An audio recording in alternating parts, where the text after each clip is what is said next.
In PC and mobile, I show you in a few moments how to join Project Flight Discord server. For this, we will start with the way in PC, since we are here, and then I will explain you how we can do it also in mobiles. To do this, click on the Discover icon that we can see in the lower left corner of our application. Now go to the search box that you will see in the upper right corner and type Project Flight.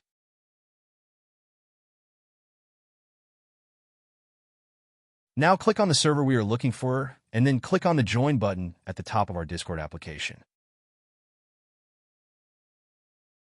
Congratulations, you are already inside the Discord server on PC. On mobiles, it is quite likely that you cannot do this same process, as it does not usually show the option to discover. That's why I'll leave a link to access to this server in the description of this video. Simply access the description and click on it, and thereby automatically access the Discord server without doing anything else. Please give a like to this video, comment, and subscribe. Until the next one.